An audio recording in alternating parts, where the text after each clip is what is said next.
live chat there so I can see that at least. That's nice. Let's see. So there's a mute option there. There's a poll there.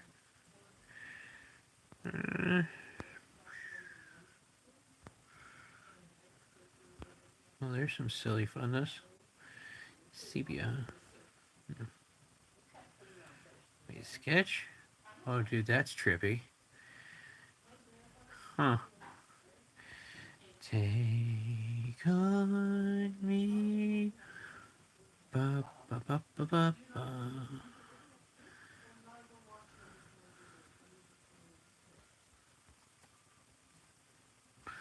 No, no, no, no, no. I recognize that anybody who comes across this live stream are probably just seeing me fiddle at the settings. I've actually done this with my phone before. Now, as far as the actual pondering about pop culture and the Bible, yeah, I guess actually looking at this thing makes me think about different perspectives. Because, well, I mean, sometimes you interpret things in a photo negative way of what you're actually supposed to. Sometimes we only get part of what's actually there, and we have to interpret the rest. And sometimes we just end up kind of going nostalgia on things. It's quite interesting that the way we put filters and things like this are different ways of how we interpret life in a lot of ways. Not, I mean, I'm not saying there's a direct parallelism or what have you, but it's interesting, at least to me, that I mean, we have a culture that's very much about filters. And one of the first things popping up here, filter. I mean, granted, I was looking for more of a green screen background thing, because I don't know if you all want to see my back wall there with my League of Legends playmat and a something from Loot Crate that I thought looked kind of cool. Because those are all filters. That's a pole. What kind of pole?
Sorry, I'm trying to figure out how I want to word this poll thing, because I figure if anyone pops in or sees this during live chat, it'd be nice to have a little ponderance thing going about what to discuss. And part of me is like, okay, why was Abram declared righteous? You know, is he declared righteous by faith? Is he declared righteous because he trusted the promise? Righteous because he trusted God? Righteous, you know, what is it exactly that made him righteous? Because all too often, you know, and so just trust. And like, okay, but trust in what? Because Abram had to do something. What did he have to do? And this isn't one of those, because we've talked much on this channel, that the works that we do is born out of, the James works is born out of Galatian root, that it's God change in us that makes us do it. You know, why was Abraham so able to take his son in faith and in trust and take him up the Mount Moriah, I think it was, lead him all the way up, him carrying the wood, Abraham with the knife, all the way up and going, okay, here we're going to do, lay on the thing. You know, why could he do this in trust? Because He's over 100 years old at this point, and God has been bailing him out for a century. Because you got to figure Isaac's what, north of 12 when this happens, and Abram's 100 years old when Isaac is born. So he's 112 years old at least. I think he's what, 114 maybe. Ba, ba, ba, ba, ba. How was Abraham at the binding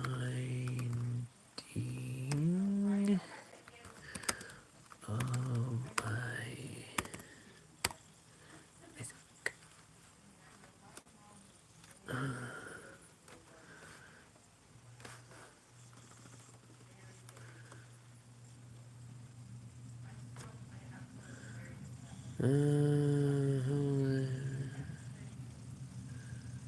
Okay, so Josephus says he was 25 years old. So, I mean, we're looking at a while's worth of years for Abraham to see that God is going to bail him out. That if God says, hey, I'm going to do this, he'll do it.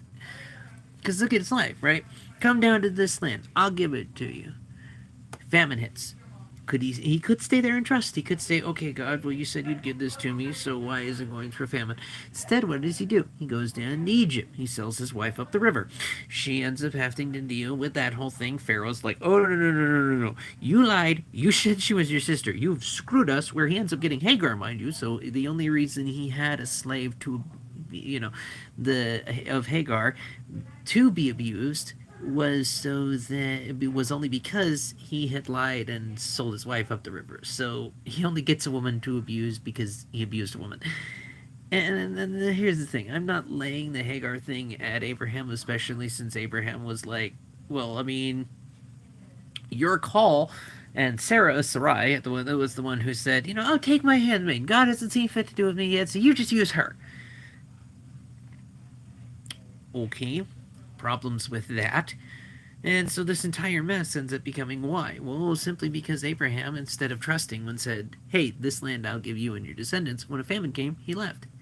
He went down to Egypt. And it wasn't just the first time either. How many times was there a bailout moment? Heck, the fact that 300 and I think 18, 318 companions and him went down, rescued Lot when it was 5 kings versus 4. Just that guerrilla warfare tactics. Boom, snake of night. Here's everybody. Here's the women. Here's the children. Here's the kids. Here's Lot. Here's all their loot. And we're out of there. Abraham had spent his entire life, even before his name change, being bailed out by God. And so no wonder he could do it. Isaac spent his entire life growing up and hearing his father talk about who God is, about being rescued. And honestly, although I have no biblical proof for it, I do kind of wonder if Melchizedek wasn't Shem, Noah's son, and that Isaac, I mean, supposedly went to a rabbinic school from Shem. So it feels interesting to me that, I mean, what if he gets an understanding through his father? See, oh no, no, no, see, I messed up here, but God even sees her too. God even sees your brother Ishmael, and will make a people group out of him too. So even though I screwed up, they still matter too. And God's still taking care of them. You're the chosen one, but he's still taking care of. Because Abraham's, it still mentions at the end of his life, he had other kids, right? Not just Isaac and Ishmael. He had other kids. There's a whole lot of nations that come from Abraham. And it's interesting to me that it focuses on these two parallel families. You've got Ishmael and Isaac, how you've got these two brothers, and sibling rivalry is all the way through the Bible. And I think it's interesting that even recently, I will admit, the sibling rivalry between Thor and Loki is kind of older in setup because Loki has kind of become the main focus anymore. But it's interesting that sibling rivalry was a bit of a focus there in our modern day culture too, because not much has changed. We still have human beings focusing on the wrong war, focusing on the wrong battle, focusing on the wrong fight. That's kind of part of the problem. We do the Cain versus Abel and Abel versus Cain and both out to kill Seth kind of thing. Now, I recognize in the biblical text it was Abel brought the bounty, and I get it. And I'm actually looking forward to doing Genesis just when there, because there's so much there. There's so much. I mean, just even the beauty of looking at how the siblings interact and do it, right? Abel brings his best. He brings what's an actual genuine sacrifice for him, the firstborn of his flock, the best of the best. Cain, his brother, brings what happens to be there. Not necessarily his best, not necessarily the price. And it's funny too, because it's like, well, one's a meat offering, one's a bread offering. Well, yeah, but food is perfectly acceptable to bring as an offering to him. But it wasn't that. It's nothing to do with the offering. It's the heart of the offering. And that's echoed in Acts, right? Because the people in the community of Acts who are bringing everything in overabundance, and when they're repairing the temple, overabundance, when they're building the temple, overabundance, because the provision of the heart that wants to give, right? As opposed to the stingy heart, which is when you get the story of Sapphira and Ananias, I think it is. But the married couple that completely lies about it. Is this actually the amount that you got for the sale? Yes. Thud. Why'd they die? Because they lied. Well, because they lied to Peter? No, Peter's just a human. Well, why? Well, Peter said it himself, because they lied to the Holy Spirit. It was their money to do with what they pleased. They didn't have to lie to anyone. They wanted to say, nah, we're only giving, we sold it, yeah, but we're only going to give you like 70% of it, because we want a little back for ourselves. Okay, it's your money to do with what you want. We don't need to twist your arm for this crap. If you don't want to give, don't. This is for people who genuinely want to give and are genuinely invested in doing this. The provision will always be there because God is Jireh. He sees to it. He will put the hearts and minds and moves and means and everything means and everything required to get it moving. He will do it. It's who He is. Simple as that. So when trusting that God will move on it, don't trust Him to move on it. Because when they were building the first temple, everything in abundance. When they're building the second temple, everything in abundance. When they have the book of Acts, everything in abundance. Everybody's taken care of. Because when we're living a life that truly gives, like that Abel kind of place, then quite beautiful. And it's so funny too, right? Because Abel's name is Hevel in the Hebrew, which is kind of temporary mist. I mean, meaningless. No, the more I look at it, no, not meaningless. Temporary smoke, vapor, formless, and not even necessarily formless, but like vapor. The fact that if you try and grasp it and crush it, you end up gone anyway. Pardon the rambling bit about. But so I was thinking about the fact that his name is temporary, effectively. And the fact that the man named Temporary gives his best, whereas the man named Forged gives what's left. So the temporary life gives its all and actually becomes blessed for it, and the bloodshed is avenged, and God takes care of this life. Whereas the life called made or forged, because Eve yells, "Look, I've made," and kind of compares herself to God about the creation of Cain, which I kind of find interesting there, because then it goes to Seth, which is like, God has given me another child, and so you have this difference between compares herself to God versus understanding it's like, yes, she can create life, but she's not actually the creator. It's like, yes, she can make it, but she can't create it. And even then, it's like it takes both to make life. So all of these decisions need to be made together because the two join to be one. And you actually get into the heavier levels of these things because, well, life is far more simple and yet far more complex than we make it out to be.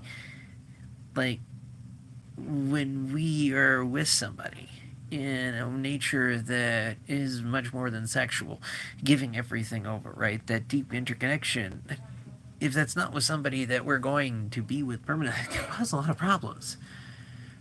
Right? And I totally get why Jesus starts talking about looking at with lust, right? And even then, looking with desire, looking with extreme desire, looking with want, looking to the point where you forget what you have, kind of thing.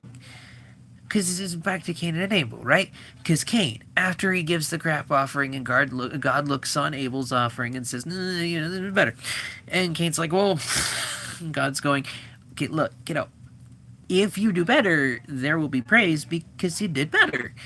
If you're only going to half-ass it, do you really expect to be praised?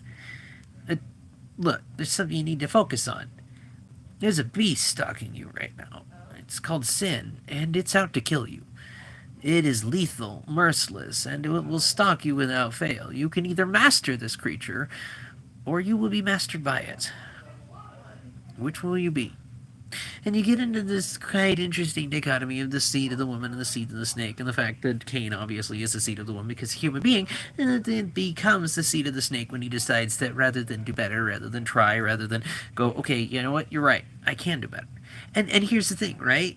Cain didn't have to beat himself up. He just had to recognize, I whoopsed here. Because even that goes right back to the garden, right? Right there in Genesis. Eyecha, where are you? Eyecha. I love that. Just so fun to say. But where are you? He already knows. But if instead of hiding away, oh, we were terrified because we're naked and we feel afraid and we don't want you. Instead of that, going, we're here and we whoopsed. We're here in this place, in this moment, this field of suck, this place where it's a rock and a hard place and we really need help, this end of the rope moment where everything has gone spectacularly, and we need help. The snake led to something stupid, and we need help. A bad decision led to something regretful, and we need help. What if that was the response? Because the Lord doesn't say, oh, John 8, beautiful one. And yes, it came later, but I think it came later because people weren't getting the point. Because I don't think people were understanding.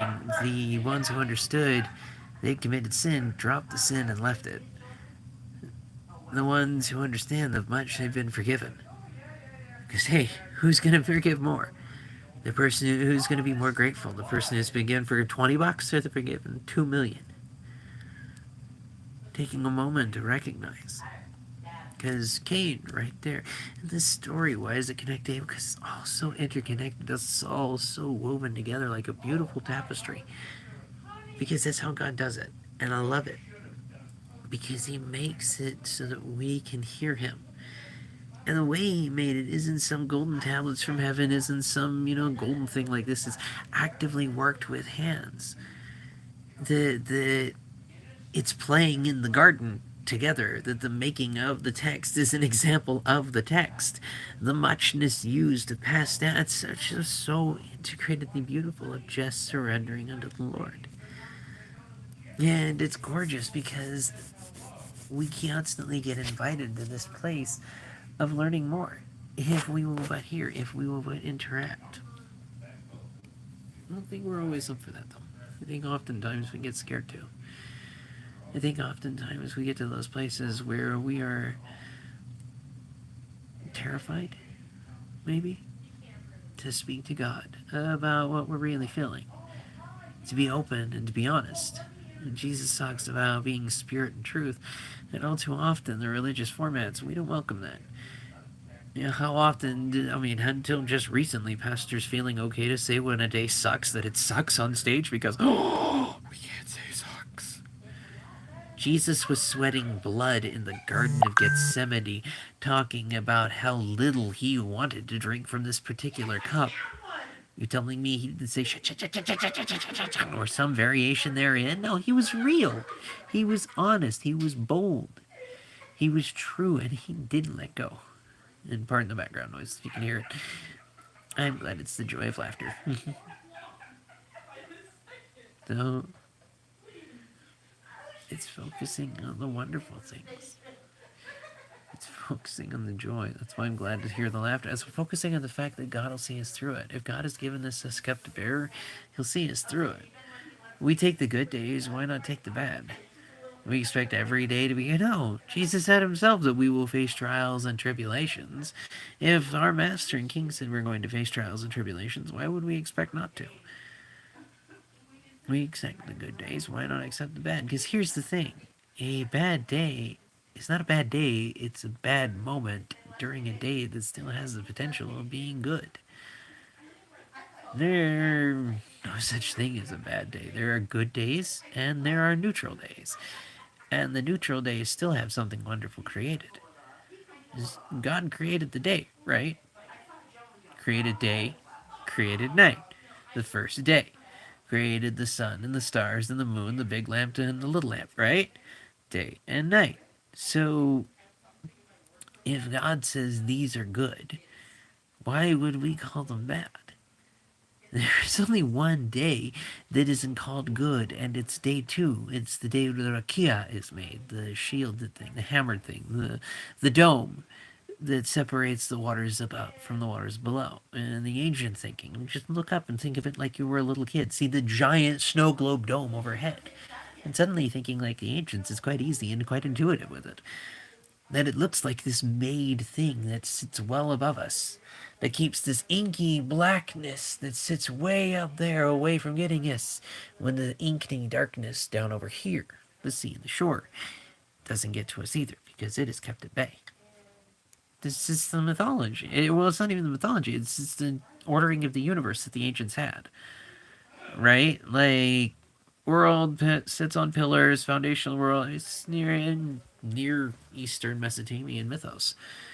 Babylon, Egypt, all of them, the same kind of setup. So, taking that kind of perspective, only day that's not called good is day 2 when the rakia is made.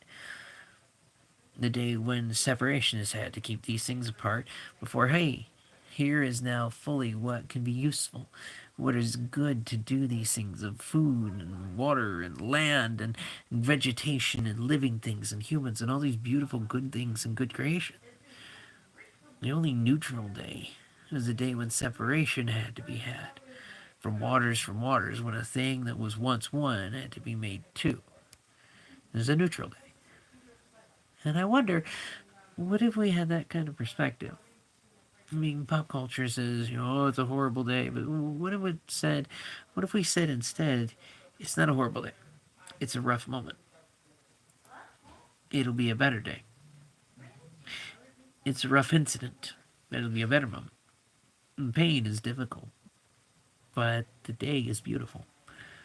The moment is painful. But it does not take away from the day's joy. It's a perspective shift. If we spend our entire day looking at it wrong, we're never going to quite see it right. Sometimes we have to be willing to look at it from a different angle. Because if we do, we might see what we're supposed to. Whether it be the right angle, the right perspective. I admittedly was telling myself I was only going to go to 30 minutes. Nobody has shown up, which admittedly makes these a little more difficult because I want to be talking with people, not randomly recording my thoughts effectively.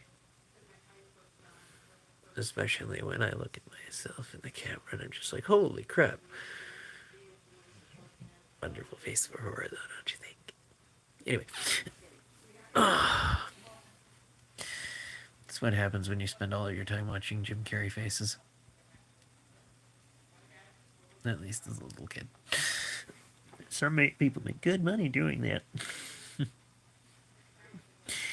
I think it's interesting, though, that we're finding more and more messages that are speaking positivity. Not negative breakdown, not giving up, but actually saying, hey, yeah, no, Popity's perfect. We're not asking you to be perfect. Just want you to be humane. Be a person. Treat other people with respect and kindness, mercy and dignity and love. I mean, hell, our world seems to be at a precipice of choice between we can either be decent human beings and help each other out, or we can go to war, slay each other, and end up in a Cain-enabled nightmare circle mass murder that we've been doing for the last few centuries. I personally would like to see better, because I know humans can do better. We don't always choose to, but we can.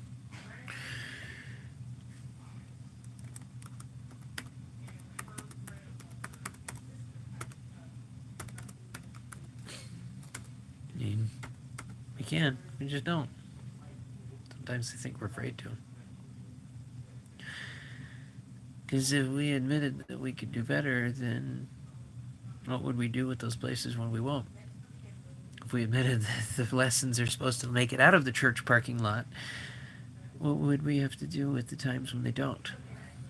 If we remembered that the Lord's Prayer is forgive us our trespasses as we forgive others, would we not forgive? We don't seem to. We don't seem to want to. And churchianity has caused a lot of problems. All too often, how many people who are outside the body say that the thing that bugs them most has nothing to do with God and everything to do with the people who profess to be his followers? We run his name through the mud daily when we do it. We profess to be Christ followers and then beat each other over the head. My doctrine is better than your doctrine. Really? Jesus wasn't Presbyterian or Lutheran. Why not take a moment to read his Bible first? His Bible is the Tanakh, the Hebrew ordered Old Testament. And it's ordered that way for a reason. Don't get me wrong, the Christian ordering has its reasons too, but why not read his Bible? Why not think about the idea that his Bible ends with the words, and let him go up? It's almost a challenge to say, hey, if you're actually convicted by God to live in such a way, go do it. Go up, live in this city on a hill place. Actually live out what you say you believe. Because the end of the Old Christian Testament, I recently found out, has to do with leading into the prophecies of who Jesus is. And I love that. It's a beautiful thing. What if we actually lived what we believed? So it didn't seem to others like a fairy tale, but was actually a truth of conviction. Because if we live what we believe and people see it, they'll want to change and come running. Like, if we actually live with the conviction of change that God has had on our hearts, how many people will come running from the darkness of places? Especially with how many testimonies of people who have lived out those shadow places, those dark places, those places where they've gone through all sorts of crap and have come through brighter. Those lives, the lives that understand the value of the match, understand the beauty of daylight. Also, hi, person watching. Nice to have you here. Drop in the chat anything you want to chat about. As I've just kind of been pondering, like, as believers, we're the only Bible some people may ever read. Shouldn't we be a decent one worth reading? Because if it's a book of Lamentations, then they're never going to see the praise. And if it's a book of only showing praise but never saying, yep, this is a difficult moment, then are they ever going to understand that God sees the beauty in lament too? If we're not real, are people going to see the truth that God wants spirit and truth? Oh, gotcha. Hi, Takashi.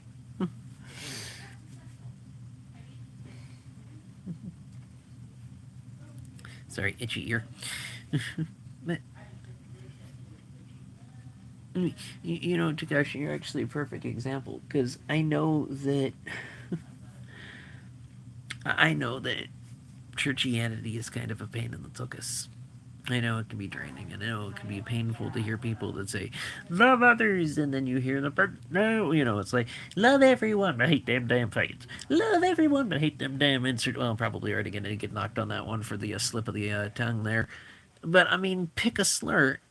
Everyone's freaking done it. Every single churchianity group has done it. I mean, hell, I've seen them do, you're allowed to get with anybody, but we don't hang out with Baptists. You're allowed to hang with everybody, but we don't talk to Mormons. Do and love everybody, but just remember they're recovering Catholics. Like, guys, could we maybe at least stop tearing each other down? Like, I'm not saying go hang out with whores and prostitutes to the point of we're using it as justification to actually just do whoring and prostituting ourselves because we're supposed to live differently while hanging out with sinners. Live as a saint among the sinners kind of thing, so that the sinners want to become saints. Because, I mean, if we live out the truth that it all came from surrender, how many people will want to surrender? Especially since life basically tells people they have to fight.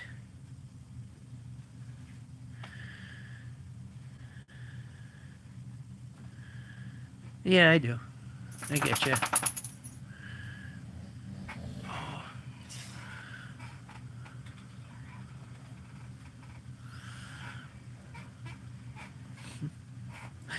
I will admit I was only planning to go to the half-hour mark, so Takashi, I will chat with you and typity type. But yeah, I don't know.